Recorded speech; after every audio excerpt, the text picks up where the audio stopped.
we're going to move on to the main quest. So the main quest for this week, we already gave you some gaming news earlier. The main quest is the new Call of Duty World War II game. Yes. That's coming out.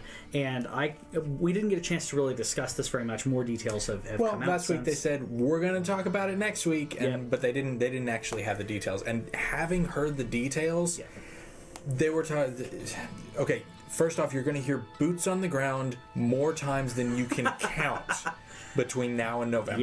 Yeah. Because November 3rd, hopefully everybody stops saying it, but it's you're going to get tired of it. So before, when I saw the very little bit of it, and I voiced my frustration on this, we're going to World War II. Okay, you've done that. World War II is very played out. Mm-hmm. And I was irritated by that. And then more details coming out. So the campaign, you can do a co-op campaign. Did I miss that? The co-op campaign is the Nazi zombies. Yes. Can't do the regular campaign co-op. Yes. Which is why. That's because Call of Duty's stupid. But I like that I can do the zombie thing co-op, because I think that's a really cool way to do it. I think that it would make more sense for the scenario, because I'm sure story-wise, the regular campaign... it's going to need to happen to the character. Because everyone else is dying. I'm sure you storm Normandy, and everyone's dying, and somehow you survive, and I'm sure it's going to be something like that. I hope because you have multiple tries, and nobody else does. Yeah. I hope that it's not played out, though. I hope that it's not that... I hate to say generic, because World War II is interesting, but we are so burned out by the stories. Everyone knows that. If I say a Normandy Beach, everyone kind of gets the vibe and what happened. I hope that it's unique, but I do like the co-op zombie story, because I think the zombies are cool. But again, zombies are they have to throw zombies into everything. It's kind of irritating. Yeah. What they were talking about with... Okay, so first off, so I love Horizon Zero Dawn, but no human slides that far. She slides for 10 yards every time. She can slide uphill 10 yards, and it's like... It doesn't, It doesn't work that way. Oh, well. But, also, did you see my video of me sliding up behind somebody that I couldn't? Yes. That was hilarious. I slid up behind somebody and I was like, I can't stab you to death. I had to run away. But anyway, so they have no regenerating health. Mm-hmm. You have to find a medic. Mm-hmm. You don't just reload. Yeah. You have to get another clip or more bullets from somebody else. You're gonna go into the battle with 30 bullets or something. And in World War II, at the very beginning of the war, when supplies were low, they would actually historically send troops in with no guns, and you had to pick up your weapon and ammo from somebody else who died. That many people were dying that was a viable battle strategy, which is horrific. And the other, so what I was talking about with sliding though, whenever your character does you do the dive or whatever, your guy just goes plop and kind of covers his head with his hands and then comes back up. And because that's how humans work. And so the advances, because we haven't had one of these in long enough that this is going to be the first World War II game this generation. And the progression that we've been able to do technologically, I think will allow them to tell better stories. One of the other really encouraging facts that I heard about this is that implemented into the story are some of the racial tensions that people were dealing with. That's cool. There is one of your friends is a Jewish character, one of your friends is a black character. You encounter a black platoon. That's great. Yeah. And there's some tension between those. And so I think that we've reached a point where they feel free to tell better stories. And the technology has advanced so that they will be able to tell the stories that they want to tell. And I think that a lot of these could be things that maybe they wanted to do before, but in the PS3 era, to create a black platoon, to create all of those characters just for a single interaction to make a point may not have really been viable. and this also narrows down on their focus on the campaign and on the story. Yeah. And that didn't used to be the case. Like it after I feel like after what's the one where you started with the terrorist terrorist airport, World at War. I think that's World at War or Modern Warfare. I can't remember. Okay, a lot of those bleed in together. Yeah. Okay, so there was that one, and then and it very quickly transitioned to these are online consoles. Yeah. That's where we're going, and the focus became so much on multiplayer, and so I'm looking forward to, like, when you go too far into sci-fi, then there is a tendency for me and for most people, because it is so clearly fiction. Yeah. It's easier to get disconnected from the emotions, and I believe that they're going back to World War II. They will be able to tell a better story than they have ever told about World War II. And that's why I'm excited about World War II. I'm excited about... it's interesting. Sorry, this is just an interesting sentence. That's why I'm excited about World War II. Well, I'm more excited about World War I, but... Yeah, I am too. I agree with them being able to tell this. I think, like you said, adding that layer of complexity is going to help, because when they initially said we're going back to World War II, I didn't understand why we would go back. Yeah. But to be able to tell these as a mature storytelling device to a mature audience, and I don't mean mature by guns and stuff. I just mean we're all adults. We know about some of the difficulties, and we didn't live through those. There's a lot of people, none of the people our age dealt with segregated schools, let alone segregated everything.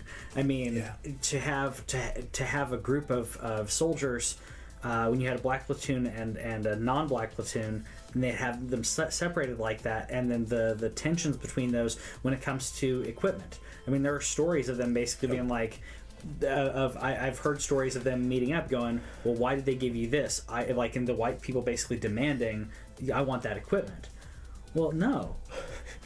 We're soldiers. We're on the same side. But what's wrong with you? But almost a caste system within that is interesting. And I think it can tell an interesting story that way. And not only interesting, but important. Yeah. And something that I hadn't really thought about, I'm not going to claim this is my own idea, I heard it on another podcast, but people our age are a lot more likely to have had a grandparent that they got to talk to about World War II. People who are in their early 20s or whatever, it's a lot less likely that they will have actually been able to talk to somebody about World War II. I didn't get to my last relative that was not a child during it. My grandparents, my grandfather fought in the Korean War, but he didn't fight in World War II.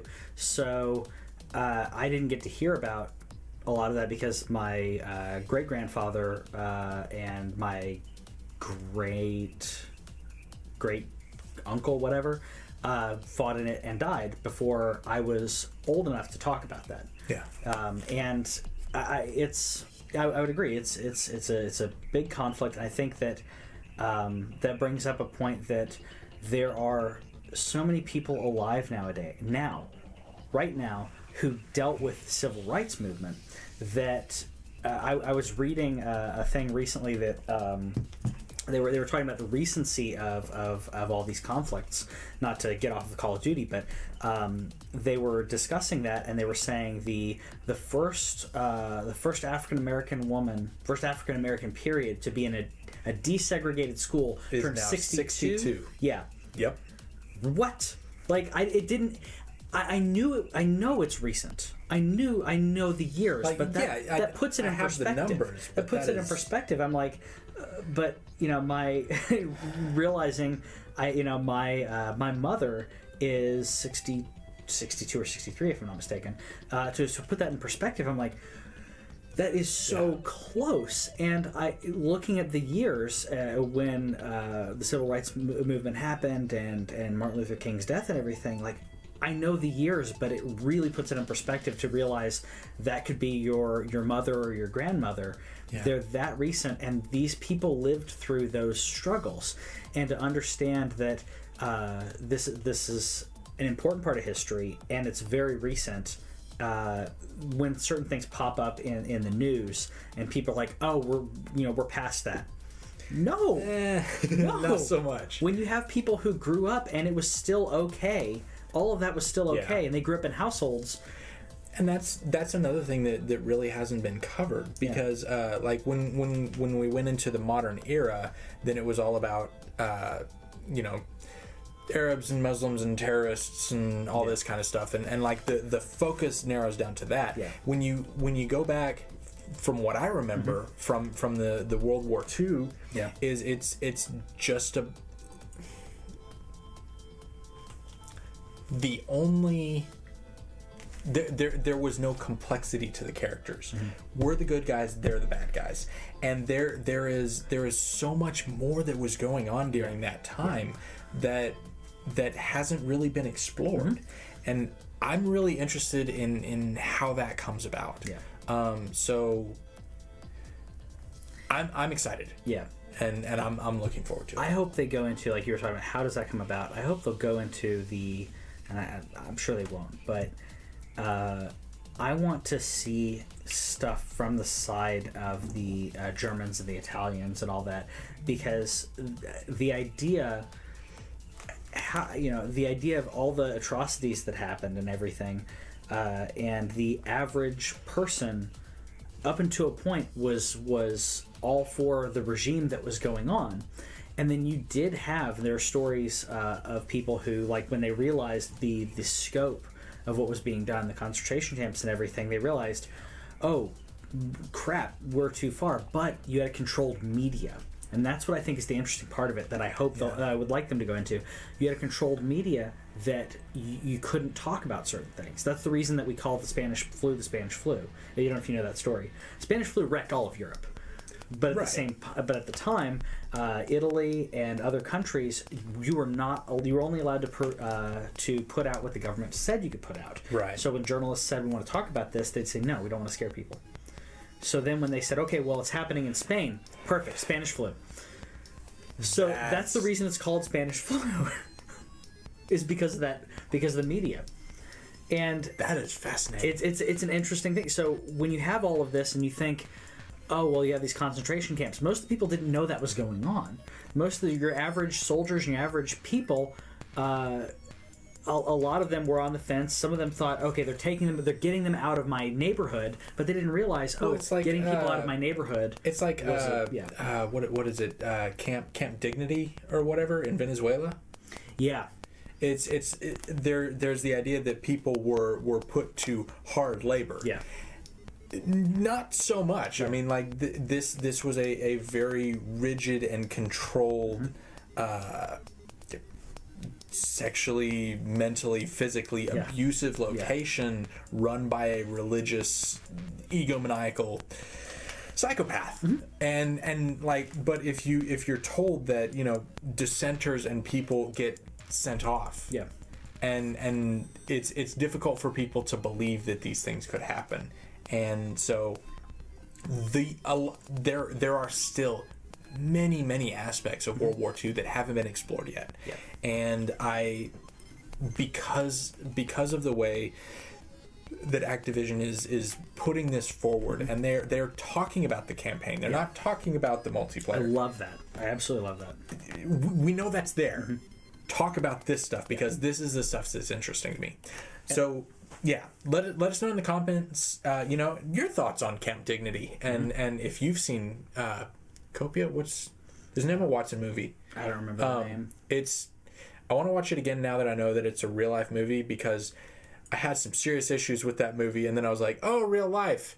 That makes sense why this is condensed and why I was supposed to care about this character. Got it. Yeah. So let us know in the comments about what do you think about Call of Duty and them going back to World War II and all those other things, and let us know in the comments what your favorite MMOs are. And tweet at Activision and tell them, let me buy the campaign from you.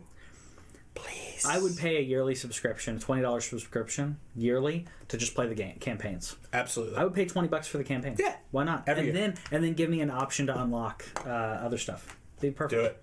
See you guys later. Bye.